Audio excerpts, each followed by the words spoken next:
टेढ़ी देवरानी सीधी जेठानी। शिवानी की शादी विराट से हुई थी। वो बहुत सीधी साधी और समझदार थी। इसी बात का फायदा उठाकर सास अक्सर बहू को सुनाया करती थी। हर काम अच्छा होने के बाद भी उसमें कमियां निकालती थी।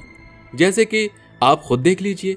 ऐसे ही एक सुबह सास अंजना कहती है, अरे ओ बहू, जरा मेरी ये वाली साड़ी प्रेस कर दे, मुझे अच्छी नहीं लग रही है ऐसे। माँ जी, ये साड़ी तो वेलवेट की है, इस पर प्रेस नहीं हो सकती, ये जल सकती है। देख बहू, मुझे ज्यादा सिखा मत, चुपचाप जो बोला है वो कर दे। इसे प्रेस कर जल्दी से, मुझे पहनकर सरला के घर जाना है। माँ जी, मैं जानबूझकर नहीं कह रही, सच में ये कपड़ा गर्म होकर चिपक सकता है, आपकी वेलवेट की साड़ी खराब हो जाएगी। तो पहले ही बोल रही है ना, जले तो जल जाए। जा, काम करने के बहाने हैं ये सब तेरे। ठीक है माँ जी, मैं कर देती हूँ। शिवानी ये बोलकर कपड़े पर एक न्यूज़पेपर रखकर प्रेस करने लगती है। ये देखकर अंजना कहती है, अरे ये क्या कारस्तानी कर रही है, सीधा सादा तुझसे प्रेस नहीं होता क्या? इस कपड़े पर क्यों लगाया है इसे? निशान बनाएगी मेरी साड़ी पर, चल हटा इसे। माँ जी, ऐसा कुछ नहीं है, आपकी साड़ी न जले इसलिए मैं अखबार रखकर प्रेस कर रही हूँ। रहने दे, तुझसे कुछ नहीं हो सकता, मैं खुद कर लेती हूँ। अंजना से वो उसके हाथ से प्रेस लेकर अपनी साड़ी पर अखबार हटाकर प्रेस करती है, जिसके बाद उसकी साड़ी वेलवेट के कपड़े से चिपक कर जल जाती है। और ये देखकर अंजना कहती है, हाय रब्बा, मेरी इतनी महंगी साड़ी खराब हो गई। सच में बहू, तेरी काली जुबान है। तू नहीं चाहती थी कि मैं ये साड़ी पहनूं, इसलिए तो तूने मेरी साड़ी खराब करवा दी।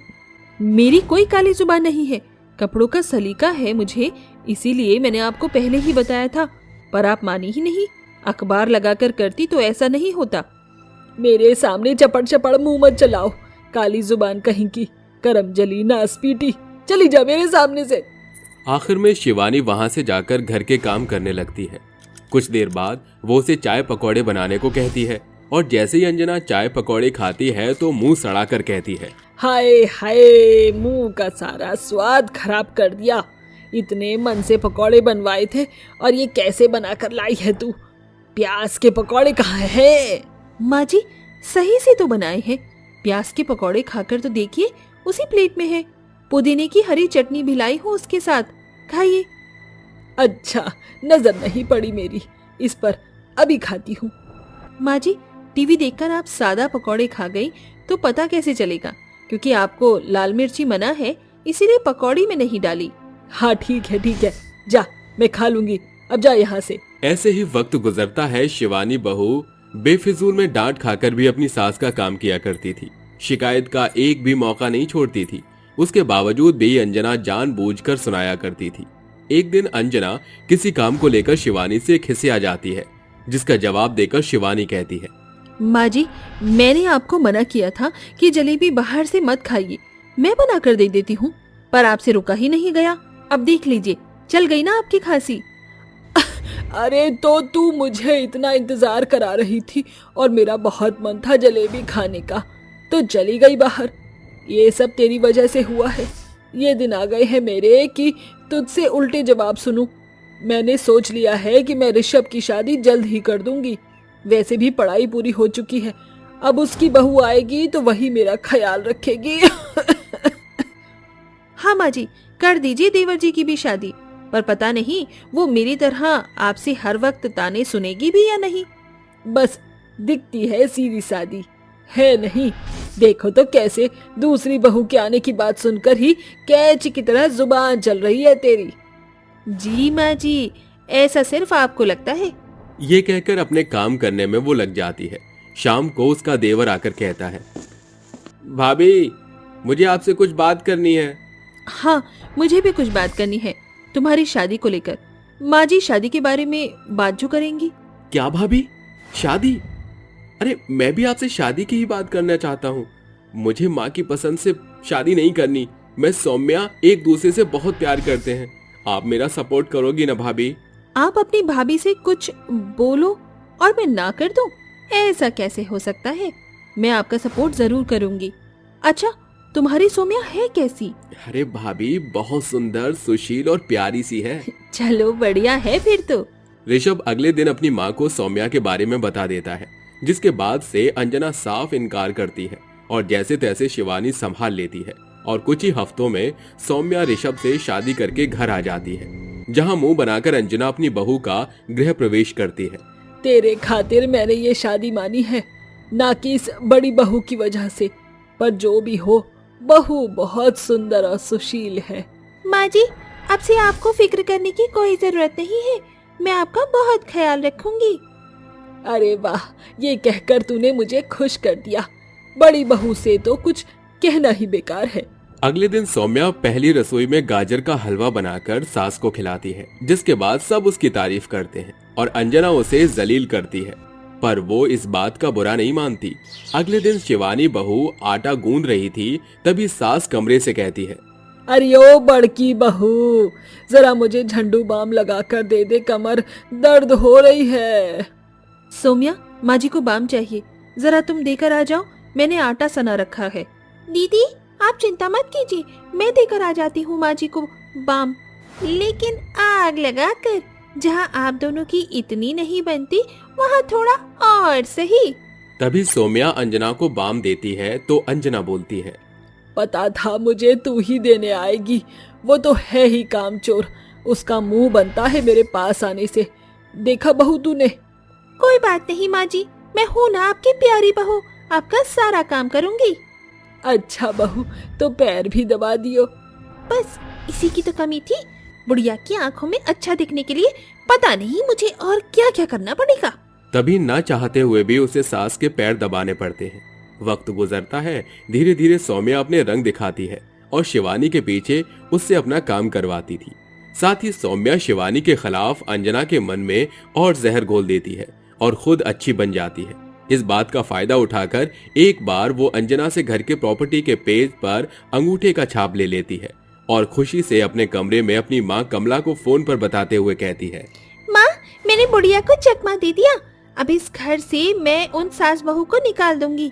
उन दोनों के बीच में फूट जो डाल दी मैंने, लास्ट में धमाका करूंगी और मेरा चोरू का गुलाम तो है ही मेरी मुट्ठी में, वो क्या ही कर लेगा। अच्छा माँ, अब मैं रखती हूँ। सौम्या की ये बात उसके मुंह से सुनकर अंजना के पैरों तले जमीन खिसक जाती है और अपने कमरे में आकर वो कहती है, मैंने अपनी बड़ी बहू को कितना गलत समझा, पर असल में ये सब तो सौम्या कर रही थी। उसने मुझसे घर के काम कभी भी नहीं करवाए और जो बोलती थी सही कहती थी, क्योंकि समझदार थी। पर इसने तो हम दोनों का फायदा उठा लिया। मुझे इसका असली रंग मेरे बेटे के सामने लाना होगा।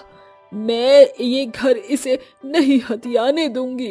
कुछ देर बाद जब सौम्या चाय लेकर उसे देती है तो उसकी शक्ल देखकर ही वो चाय का कप फेंक देती है और कहती है, दूर रह तू मुझसे, तेरे हाथ का एक दाना पानी नहीं खाना, मक्कार कहीं की। ए बुढ़िया, तेरी हिम्मत कैसे हुई मुझसे इस तरह बर्ताव करने की? तू जानती नहीं है मैं इस घर की मालकिन हूँ। अब अगर इस घर में रहना है तो तुझे मेरे जूती के नीचे रहना होगा। अच्छा, मैं तेरे जूते के नीचे रहूंगी, ख्वाब में भी नहीं। रुकिए, कुछ दिखाती हूँ। ऐसा कहकर सौम्या प्रॉपर्टी के पेपर्स उसे दिखाती है, जिसे अंजना फाड़ देती है और ऋषभ, शिवानी ये देखकर हैरान होते हैं। क्या हो रहा है ये सब? ए बुढ़िया, ये क्या किया तूने? ये सुनते ही ऋषभ सौम्या को एक थप्पड़ मारता है और अंजना उसे सौम्या के बारे में सब कुछ बता देती है। तभी ऋषभ गुस्से से कहता है, सौम्या, तुम इतना नीचे गिर जाओगी मुझे पता नहीं था। मैंने घर को जोड़ने के लिए प्यार किया था, न कि तोड़ने के लिए, और मेरी माँ को परेशान करने के लिए मैं तुमसे तलाक लूंगा। सौम्या को ऋषभ का एक थप्पड़ लगते ही अपनी गलती का एहसास हो जाता है। माँ जी, ऋषभ जी, जेठानी जी, मुझसे बहुत बड़ी गलती हो गई, आप मुझे माफ कर दीजिए। मैं अनजाने में अपने घर को ही तोड़ने चली थी, पर मुझसे तलाक मत लीजिए ऋषभ जी। प्लीज देवर जी, माफ कर दीजिए। ऋषभ अपनी भाभी की बात पर सौम्या को माफ कर देता है, जिसके बाद वो सब खुशी खुशी रहने लगते हैं। रात का समय होता है। एक अनाथालय से चुपकर 3 लड़कियां वहां से भाग जाती हैं। रात के अंधेरे में केवल उनकी परछाइयां ही दिख पाती हैं। तभी अनाथालय के गार्ड को किसी के बाहर निकलने की आहट हो जाती है। अरे कोई पकड़ो इन्हें, ये लड़कियां यहाँ से भाग रही हैं। पकड़ो इन तीनों को, आखिर बचकर कहाँ जाओगी तुम तीनों। वह तीनों लड़कियां पीछे पलटे बिना ही भागती रहती हैं और भागते भागते वह तीनों एक जगह आकर रुक जाती हैं। ओह जीसस, आज तो हम बाल बाल बच गए। हाय अल्लाह, इतना तो मैं जिंदगी में कभी नहीं भागी। थैंक्स भगवान जी। चलो जो भी हुआ, अब हम तीनों अपनी जिंदगी अपने तरीके से जी सकते हैं। आज से हमारे धर्म को लेकर कोई हमारे साथ भेदभाव नहीं करेगा। वो अनाथालय वाले हमारे साथ बहुत बुरा बर्ताव किया करते थे। यस ऑफ कोर्स, अब गॉडफादर हमें हमारे आगे का रास्ता दिखाएंगे। उनके पास जो पैसे होते हैं उनसे वह अपने लिए किराए का मकान ले लेती हैं और तीनों अलग धर्म की लड़कियां उसमें रहने लगती हैं। ओह गॉड, हम अनाथालय से भाग तो आए हैं लेकिन हमारे पास कोई नौकरी नहीं है। अल्लाह मियाँ से मैं दुआ करूंगी कि हम तीनों को जल्दी ही कोई नौकरी मिल जाए ताकि हम अपनी परेशानियों को थोड़ा कम कर सकें। हे भोले बाबा, हमारी कोई तो मदद करो, तुम्हारे भक्तों पर पीड़ा आन पड़ी है। वह तीनों अपने लिए नौकरियां ढूंढती रहती हैं लेकिन उन तीनों को कहीं भी नौकरी नहीं मिलती, जिसकी वजह से वह तीनों कुछ दिनों तक बिना खाना खाए यहाँ वहाँ दर दर की ठोकरें खाने लगती हैं। भोले बाबा की कसम, अब मुझसे और भूखा प्यासा नहीं रहा जा रहा। अल्लाह कुछ तो रहमत कर, तेरे बंदे दर दर की ठोकर खा रही हैं। Jesus please help us.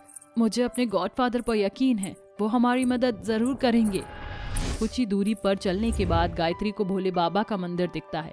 Rubina को एक मस्जिद दिखाई पड़ती है तो वहीं जूलियट को एक चर्च दिख जाता है, जिसके बाद वह तीनों अपने अपने धर्म की जगह पर जाकर अपने अपने भगवानों से प्रार्थना मांगने लगते हैं। जिसके बाद उन तीनों के सामने भोले बाबा, गॉडफादर और अल्लाह प्रकट होते हैं। तुम मेरी बहुत सच्ची भक्त हो और मैं तुम्हें परेशान होते हुए नहीं देख सकता, इसलिए मैं तुम्हें वरदान देता हूँ। जब भी तुम खाने के बारे में सोचोगी, तुम्हारे सामने खाना प्रकट हो जाएगा। वहीं दूसरी तरफ गॉडफादर जूलियट से कहते हैं, हमारे होते हुए तुम्हें परेशान होने की जरूरत नहीं है। हम तुम्हारे फादर हैं। तुम्हें हमसे जो चाहो वो हमसे मांग सकती हो। फादर, मेरी परेशानियों को दूर कर दो, मैं कई परेशानियों से गुजर रही हूँ। इसके बाद जब भी तुम्हें याद करके अपनी आंखों को बंद करोगी, तुम्हारे सामने कई सारे हीरे प्रकट हो जाएंगे, जिसकी मदद से तुम अपनी परेशानियों को दूर कर सकती हो। वहीं दूसरी तरफ अल्लाह रूबीना से कहते हैं, रूबीना, परेशान होने की जरूरत नहीं है। मैं तुम्हें एक ऐसी शक्ति देता हूँ कि जब भी तुम अपनी आंखों को बंद करके अपने अल्लाह को याद करोगी, तुम्हारे सामने सोना और सोने से बनी हुई ज्वेलरी आ जाएगी। अपने अपने भगवान से वरदान लेने के बाद वह तीनों बाहर आ जाती हैं, जिसके बाद वह तीनों एक दूसरे को अपने वरदानों के बारे में बताती हैं। तभी गायत्री कहती है, क्यों ना हमें अपनी शक्तियों का इस्तेमाल करना चाहिए। हाँ, तुम बिल्कुल सही कहती हो, चलो एक बार हमें अपनी शक्तियों को परखना चाहिए। ऐसा सोचने के बाद वह तीनों अपनी आंखें बंद करती हैं और अपने भगवान को याद करती हैं। तभी अचानक से एक रोशनी उत्पन्न होती है और देखते ही देखते उस रोशनी के अंदर से ढेर सारा खाना, हीरे और सोने के गहने निकल आते हैं। ओह जीसस, मुझे तो अपनी आंखों पर यकीन नहीं होता। गॉडफादर ने जैसा कहा था बिल्कुल वैसा ही हुआ है। देखो तो जरा इन सोने के गहनों को, मुझे तो यकीन ही नहीं होता अल्लाह मियाँ ने मेरे ऊपर इतना रहम बरसा है। हे भोले बाबा, तेरा बहुत बहुत शुक्रिया। आज अगर तू ना होता तो हम तीनों के पास खाने के लिए भी कुछ ना होता। वह तीनों एक जगह बैठकर आराम से खाना खा लेती हैं, जिसके बाद वह तीनों सोने और हीरे की मदद से अपने लिए खुद का एक घर खरीद लेती हैं और उसमें रहने लगती हैं। घर लेने के बाद भी उन्हें अपने माता पिता की कमी महसूस होने लगती है। ओह जीसस, काश कि मेरा भी एक परिवार होता।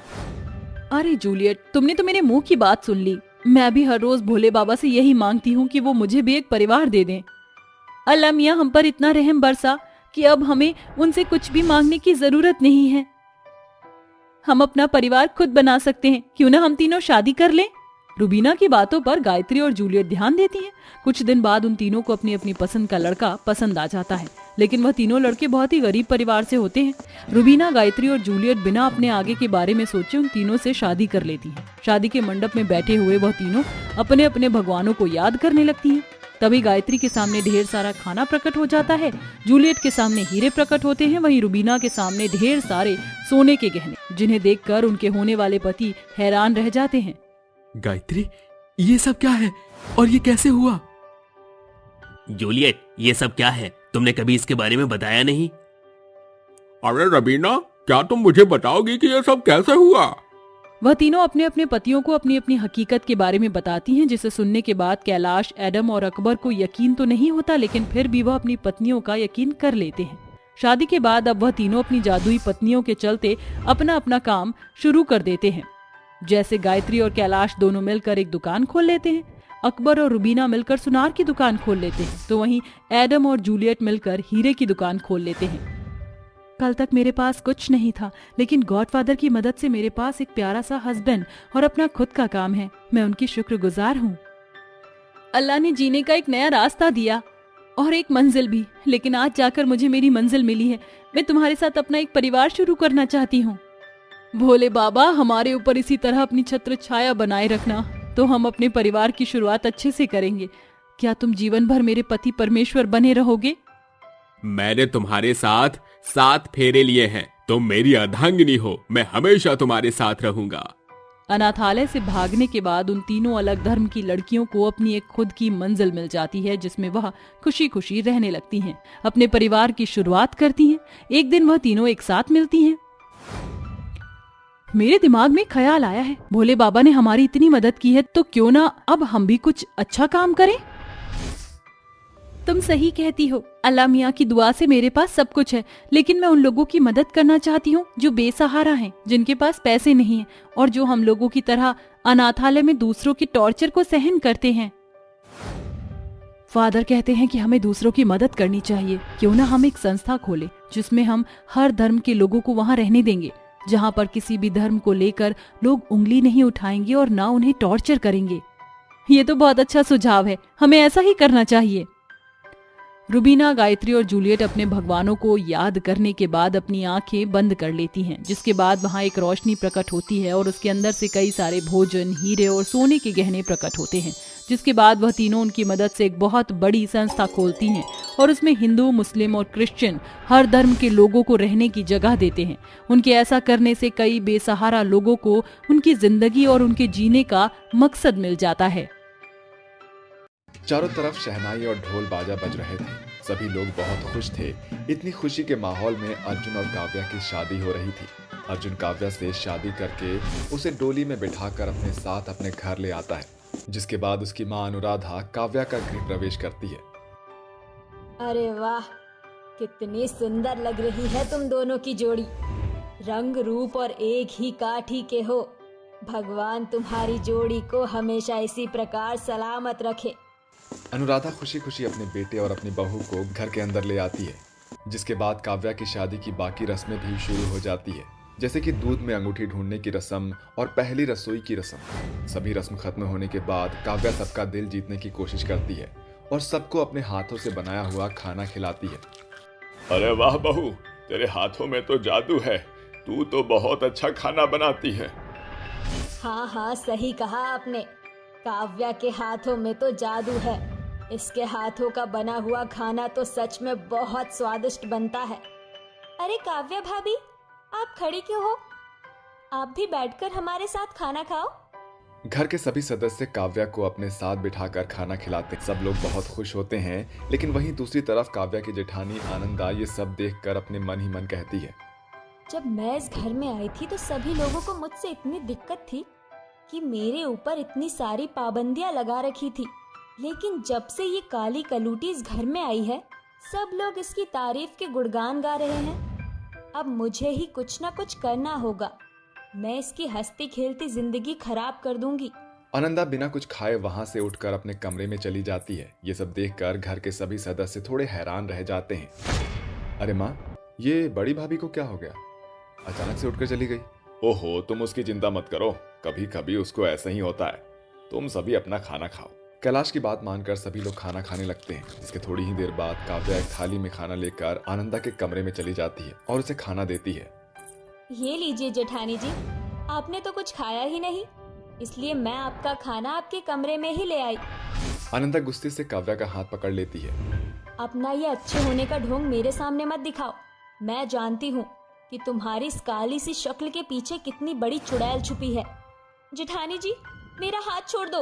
आप मेरे साथ ऐसा क्यों कर रही हो? मैंने आपका क्या बिगाड़ा है?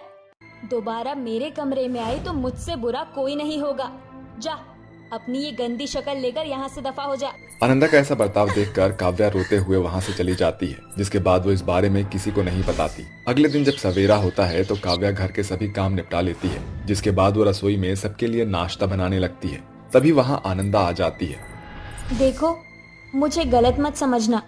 मैं बस अपनी गलती की माफी तुमसे मांगने आई हूँ। कल जो मैंने किया वो बहुत बुरा था। आपको अपनी गलती का एहसास है, मेरे लिए इतना ही काफी है जेठानी जी। आप मेरी बड़ी बहन की तरह हो। अगर ऐसी बात है तो एक बड़ी बहन होने के नाते मुझे तुम्हारी मदद करवानी चाहिए। आनंदा काव्या के साथ नाश्ता बनवाने लगती है। अच्छा चलो, ये सब मैं देखती हूँ। तुम जाओ, बाहर खाने की टेबल को अच्छे से सजा दो ताकि सभी लोग नाश्ते के लिए आ जाए। ठीक है दीदी, मैं नाश्ते की टेबल लगा देती हूँ। काव्या प्लेट, चम्मच और कटोरी उठाकर नाश्ते की टेबल पर लगाने लगती है। वहीं दूसरी तरफ आनंदा इस बात का फायदा उठाकर सारे खाने में बहुत सारा नमक और मिर्च मिला देती है। बहुत तारीफ कर रहे थे इस चुड़ैल की। अब इस काली चुड़ैल की सभी लोग बुराई करेंगे, खासकर इस काली चुड़ैल का काला पति। ऐसा कहकर आनंदा सारे खाने में नमक और मिर्ची मिला देती है। कुछ ही देर में सभी लोग नाश्ते की टेबल पर नाश्ता करने आ जाते हैं। जैसे ही काव्या सभी को नाश्ता देती है, नाश्ता खाते ही सभी की जुबान जलने लगती है। हे भगवान, इतनी सारी मिर्च, मेरी तो जुबान जल रही है। अरे बहू, ये तूने क्या कर दिया? माँ, मुझे जरा पानी दे दीजिए, इस खाने में तो बहुत ज्यादा मिर्ची है। जैसे ही कैलाश और अर्जुन गाजर का हलवा खाते हैं तो वो उसे अपने मुंह से बाहर उड़ेल देते हैं। छी छी छी छी, ये हलवा तो बिल्कुल जहरीला लग रहा है। लगता है इसके अंदर नमक की पूरी बरनी डाल दी है। ये सब क्या है काव्या? क्या तुम हमें ऐसा खाना खिलाकर मारना चाहती हो? नहीं जी, आप मुझे गलत समझ रहे हैं। मैं ऐसा कुछ नहीं चाहती। मैं तो बस आप सभी के लिए अच्छा खाना बना रही थी। कहीं ये सब जेठानी जी ने तो नहीं किया? हे भगवान काव्या, शर्म करो। अपनी गलती का इल्जाम मेरे ऊपर डाल रही हो। मैं तो यहाँ तुम्हारी मदद करवाने आई थी और मेरे आने से पहले तुमने सारा खाना बना लिया था। तुम जानती हो ना, मैं सिर्फ पूरियां बना रही थी। सभी लोग आनंदा की बात पर विश्वास कर लेते हैं, जिसके बाद सभी लोग गुस्से से उठते हैं और वहां से चले जाते हैं। लेकिन कुछ दिनों बाद सभी लोग नॉर्मल हो जाते हैं और काव्या के साथ अच्छे से रहने लगते हैं। ये सब आनंदा से बर्दाश्त नहीं होता। इन तोता मैना की जोड़ी अब मुझे और नहीं भाती। इन्हें तो अलग करना ही होगा। अब मैं ऐसा क्या करूं जिससे इन्हें अलग कर सकूं? आनंदा ऐसा सोचती ही है कि तभी उसके शैतानी दिमाग में एक ख्याल आता है।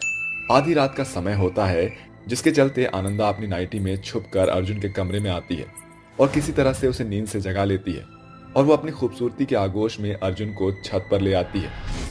भाभी जी, आप ये सब क्या कर रही हो? मैं पहले से ही शादीशुदा हूँ। अरे शादीशुदा तो मैं भी हूँ। इस बात का किसी को कुछ पता नहीं चलेगा कि तुमने एक रात मेरे साथ गुजारी है। आनंदा अपनी मीठी चुपड़ी बातों में अर्जुन को फंसा लेती है, जिसके बाद अगले दिन जब काव्या सूर्य को पानी डालने के लिए छत पर जाती है तो उसे छत पर एक बिस्तर और उसके पति और आनंदा एक साथ नजर आते हैं, जिसके चलते उसके हाथ से कलश जमीन पर गिर जाता है, जिसकी आवाज से अर्जुन और आनंदा उठ जाते हैं। अरे काव्या, तुम यहाँ? तुम जैसा देख रही हो वैसा कुछ भी नहीं है। जो मुझे देखना था मैं देख चुकी हूँ। काव्या के मुंह से ऐसा सुनते ही आनंदा स्माइल करने लगती है, जिसके चलते काव्या आनंदा के पास जाती है और उसे एक जोरदार तमाचा मारती है। तुम्हारी हिम्मत कैसे हुई मुझे तमाचा मारने की? ये तमाचा तो मुझे कल रात ही आपको मार देना चाहिए था, जब आप मेरे कमरे में आई थी। मुझे इस बात का पहले से ही पता चल गया था कि आप मेरी शादी तोड़वाना चाहती हो। अरे डायन भी साथ घर छोड़कर वार करती है और तुमने अपने घर में ही ऐसा किया। क्या तुम्हें जरा भी शर्म नहीं आई? काव्या की ऐसी बातें सुनकर आनंदा रोने लगती है। जब से तुम इस घर में आई हो तब से कोई भी मेरी तारीफ नहीं करता और ना ही मेरी तरफ ध्यान देता है। तुम इतनी काली हो और ना ही कोई सुंदर हो। ऊपर से अर्जुन भी तुम्हारी ही काठी का है। तुम दोनों को इतना खुश देखकर मुझसे बर्दाश्त नहीं हुआ। इसका मतलब आप हमें अलग करना चाहती थी और आप इस हद तक गिर गई थी। अगर ऐसी बात थी तो आप मुझे कह देती ना, मैं ये घर छोड़कर यहाँ से कहीं दूर चला जाता। आज के बाद हम इस घर में कभी नहीं रहेंगे। हम ये घर छोड़कर जा रहे हैं और जेठानी जी चिंता मत कीजिए, मैं ये बात किसी को नहीं बताऊंगी।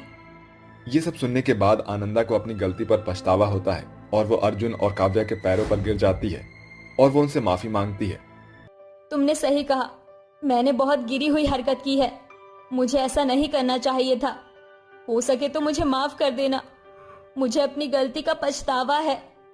मैं ऐसा फिर दोबारा कभी नहीं करूंगी। मैं तुम्हारे आगे हाथ जोड़ती हूँ, इस घर को छोड़कर कहीं मत जाओ। तुम हमेशा मुझे अपनी बहन समझती थी, लेकिन आज मैं तुम्हें अपनी छोटी बहन समझकर ये सब कह रही हूँ। आनंदा को अपनी गलती का पछतावा करते हुए देखकर काव्या और अर्जुन घर छोड़ने का फैसला छोड़ देते हैं और एक साथ खुशी खुशी रहने लगते हैं। अब आनंदा काव्या के साथ बड़ी बहन की तरह रहने लगती है। हरिया और उसका परिवार एक गरीब तबके से था, जिसका बड़ी मुश्किल से खाने का जुगाड़ हो पाता था, वरना उन्हें दूसरों के सामने हाथ फैलाने पड़ते थे। कुछ महीनों बाद दिसंबर का महीना लगता है, जहां बहुत कड़कड़ाती ठंड पड़ती है, बर्फबारी होती है, जिससे आसपास की जगह पर बर्फ भी जम जाती है। हरिया भारी भारी बोरियों को उठाकर गोदाम में रखता था। एक ट्रक आता है, जिससे वो अपनी पीठ पर कड़कड़ाती ठंड में भारी सामान रखता है और गोदाम में पहुंचाता है। घर जाकर वो कहता है, अरे लाजो, जरा एक रोटी सेक कर कपड़े में बांध लाना। बहुत दर्द हो रहा है। अजी क्या हुआ? आपको कहाँ चोट लग गई? ऐसे तो ठीक लग रहे हैं आप, फिर कहाँ सिकाई करेंगे? अरे सामान उठाने से कमर पर दर्द हो रहा है, इसलिए कह रहा हूँ। अरे सिकाई कर दो। वैसे भी हमारे पास हीटर नहीं है, हम बहुत गरीब हैं, हमारे लिए तो यही हीटर है भाई। आप रुकिए, मैं अभी जल्दी से आती हूँ। तभी लाजो एक गरम रोटी को कपड़े में बांधकर उसकी पीठ पर सिकाई करती है, जिसके बाद दर्द से वो चिल्लाता है। आवाज सुनकर उसकी बूढ़ी माँ जानकी आकर कहती है, अरे बेटा क्या हुआ? कहीं चोट वोट लग गई है क्या? अरे फिक्र मत करो माँ, मैं बिल्कुल ठीक हूँ। अच्छा बेटा, तेरी पगार कब आएगी? 1 महीना हो गया, 2-3 दिन पहले एडवांस मांग ले। बहुत ठंड है, ऐसी झोपड़ी में ठंड भी नहीं रुकती। तू उससे पैसे लाकर थोड़ा सा इस झोपड़ी को मजबूत करा दे और 2-4 कंबल ले आ। हम सबके लिए सर्दी शुरू हो गई है, इतनी जल्दी खत्म नहीं होगी। कैसे दिन कटेंगे? माँ मैं आपकी बात समझ रहा हूँ, आप चिंता न करें, मैं कल ही मालिक से बात करता हूँ। हरिया जी आप परेशान मत होइए, मैं दूसरी रोटी सेक कर लाती हूँ, ये ठंडी हो गई है। तभी लाजो अपने पति का हाथ देखती है, जो कि भारी सामान उठाने से लाल हो गई थी। वो आकर गोले का तेल अपने पति के हाथों पर लगा देती है और कमर की सिकाई कर देती है। राशन ज्यादा न होने पर वो गरीब परिवार एक एक मुट्ठी से दाल चावल की खिचड़ी बनाकर आपस में थोड़ा थोड़ा बांटकर खाकर सो जाते हैं। कुछ देर बाद तेज ठंडी हवाओं के तूफान से उनके घर का कमजोर छप्पर उड़ जाता है, जिससे उन्हें ठंडी हवा लगती है और ठंड से सभी उठ जाते हैं। तभी लाजो की 7 साल की बेटी रूही कहती है, माँ बहुत ठंड लग रही है यहाँ पर, कुछ कंबल दो ना। ओढ़ने के लिए मुझे नींद आ रही है, पर ठंड में सोऊं कैसे? हे भगवान, हम गरीबों पर ठंड की और कितनी कहर बरसाएगा तू। हमारे गुजर बसर करने की छत भी हमसे छीन ली। इस तूफान में मेरी बेटी ठंड से ठिठुर रही है, क्या करूं? मेरे पास कोई कंबल नहीं है। अरे लाजो बहू, तू मेरा कंबल रूही को उड़ा दे, मैं नहीं चाहती उसे ठंड की वजह से बुखार हो। पर माँ जी आप भी तो कमजोर हैं। बहू के मना करने पर भी जानकी पोती को कंबल उड़ा देती है। अपनी माँ को ठंड में ठिठुरता हुआ देख हरिया बाहर ठंड में ठिठुरते हुए किसी तबेले से 2 बोरी उठाकर लाता है और अपनी माँ और पत्नी को उड़ाकर कहता है, अरे आप दोनों ये ओढ़ो, ये बहुत मोटा है, इससे आपको ठंड नहीं लगेगी। और आपका क्या? आपकी कमर में तो वैसे ही चोट लगी है। अरे मेरी चिंता मत करो, ये सजा है मेरी। अगर कुछ अच्छा काम करता तो अपने परिवार को इस हाल में नहीं रखता। ठिठुरती ठंड में अपने टूटे फूटे घर में जैसे तैसे वो गरीब परिवार रात काट लेता है। अगले दिन हरिया अपने काम पर जाता है तो मालिक से कहता है, सेठ जी वो घर में दिक्कत आ गई है, थोड़ा सा एडवांस पैसा दे दीजिए मेरी पगार में से। कल रात को इतना तूफान आया कि हमारे घर की झोपड़ी तहस नहस हो गई। आप दे देते तो मैं थोड़ा ठीक करवा लेता। बच्चों और बूढ़ी माँ को ऐसे कैसे ठंड में रखूं?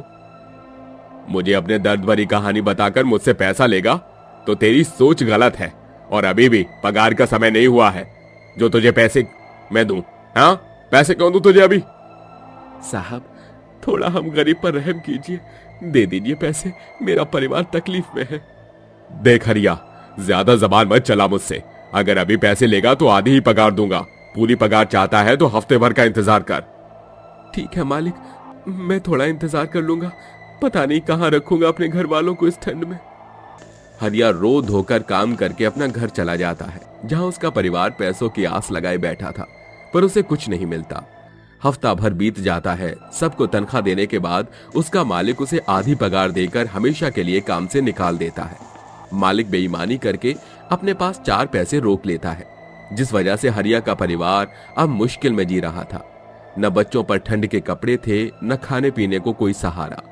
ऐसे में ठंड इतनी बढ़ती है कि झोपड़ी में रहना नहीं रहना बराबर हो गया था। 4 हल्की फुल्की दीवार के बीच वो लोग थे जो तेज और बर्फबारी से ढक जाता था।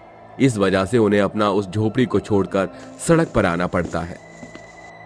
पता नहीं माँ लाजो, कैसी किस्मत है मेरी जो अपने परिवार को सड़क पर ले आया हूँ। मैं अब तो नौकरी भी नहीं कर रहा। हे भगवान, अब तो तू ही मेरा मालिक है, तू ही मेरा सहारा है। माँ पापा, मुझे बहुत भूख लग रही है, कुछ खाने को दो ना। रूही बेटी, चिंता मत कर, मैं तेरे लिए खाने का इंतजाम करके आता हूँ। हे भगवान, बहुत ठंड लग रही है। लगता है अब बचूंगी नहीं ठंड में। हाथ पैर जम गए हैं बहू मेरे। नहीं नहीं माँ जी, आप ऐसा मत कहिए। मैं आग जलाने के लिए कुछ सूखा कूड़ा और लकड़ी जमा करती हूँ।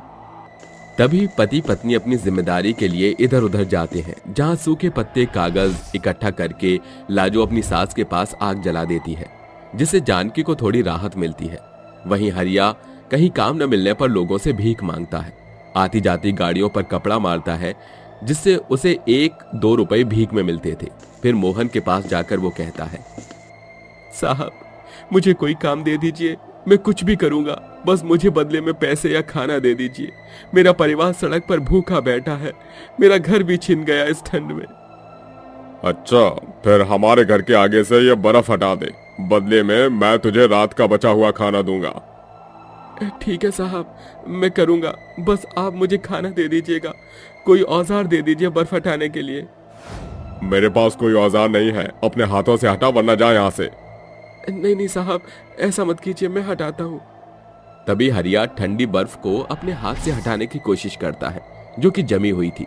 वो अपने नाखून से भी बल लगाता है, जिससे उसके हाथ बेहद लाल पड़कर सुन्न हो जाते हैं और वो कांपता है और कांपते हुए हाथ को फैलाकर कहता है, साहब अब तो खाना दे दीजिए, मैंने आपका सारा काम कर दिया।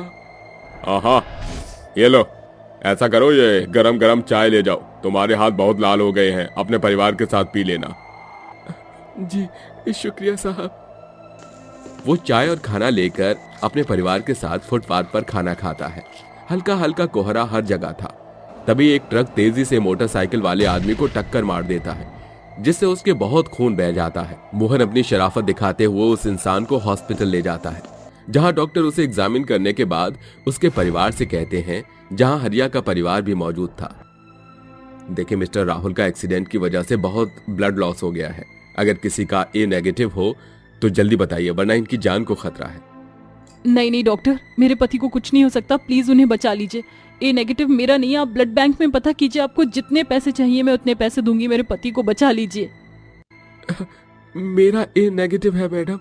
मुझे किसी गरीब के खून की जरूरत नहीं अपने पति के लिए। सारी जगह पता करने पर भी उसे अपने पति के लिए नेगेटिव खून नहीं मिलता।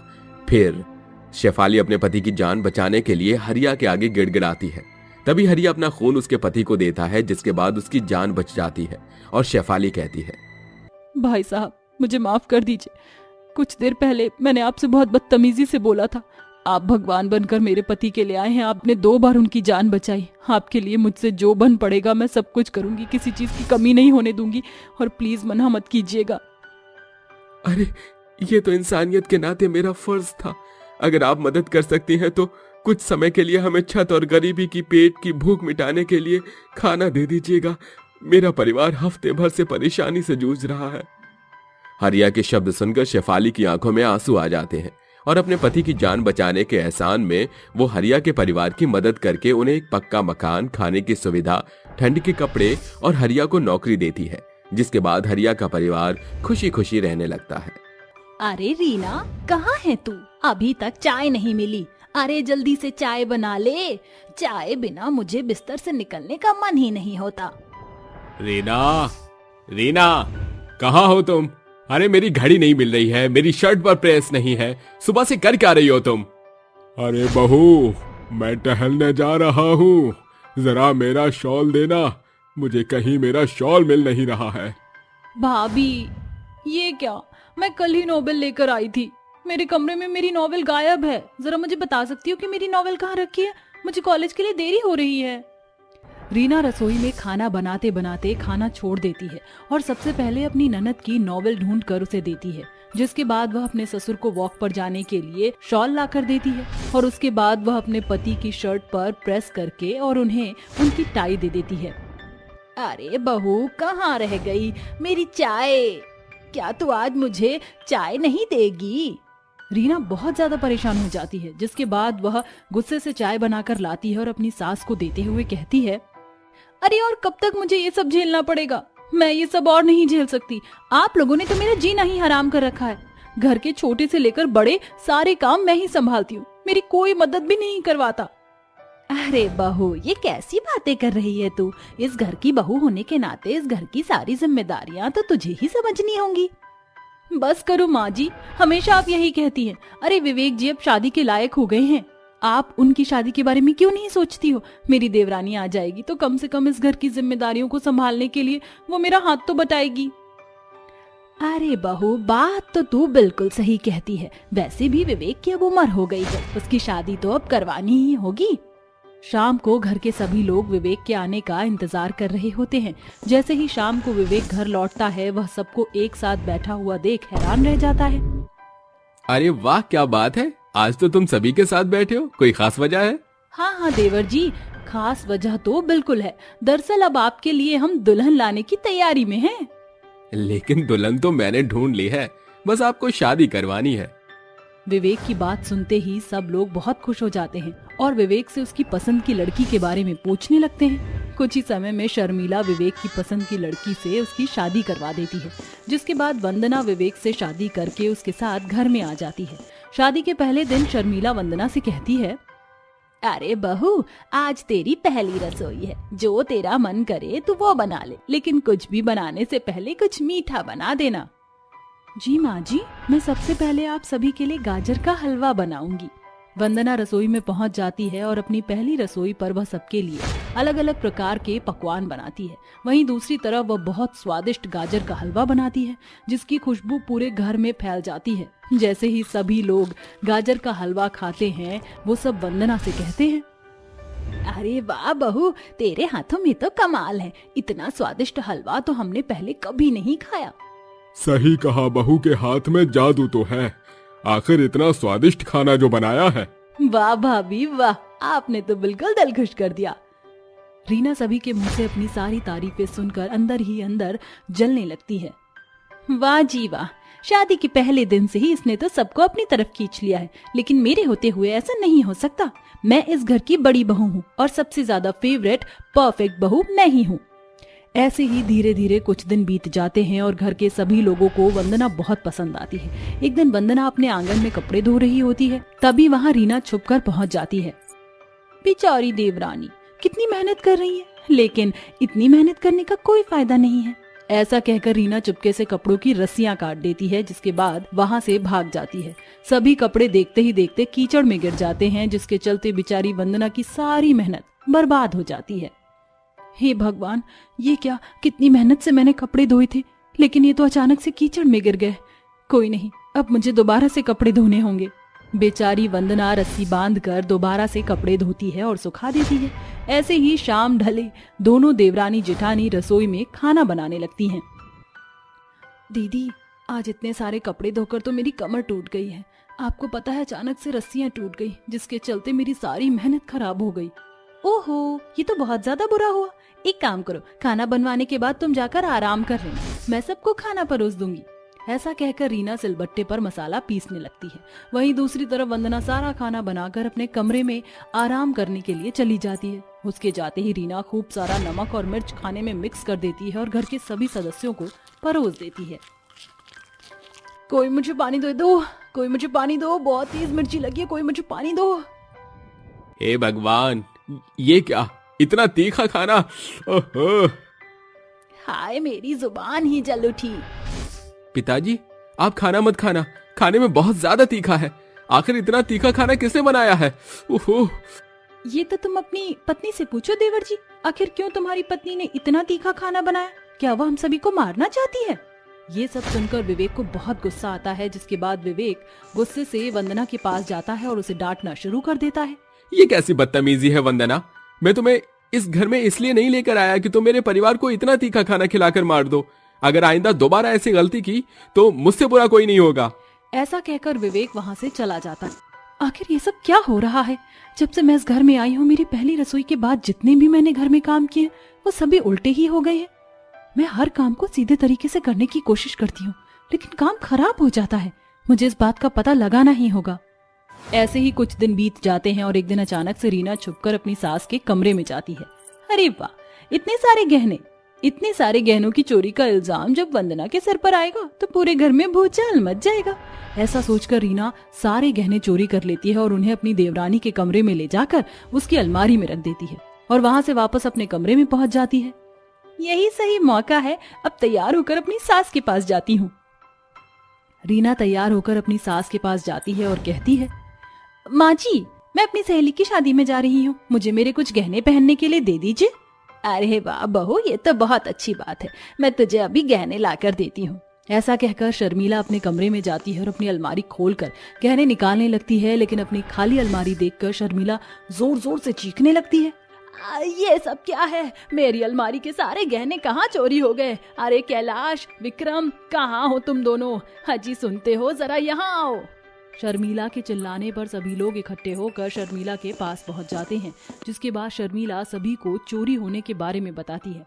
मौके पर चौका मारने के लिए रीना कहती है, अरे माँ जी, मैंने तो आपके कमरे में से किसी को भी आते जाते नहीं देखा। हाँ, लेकिन वंदना आपके कमरे के पास से गुजर रही थी। देख वंदना बहू, चोरी करनी अच्छी बात नहीं होती। जितने भी गहने हैं मुझे वापस लौटा दे।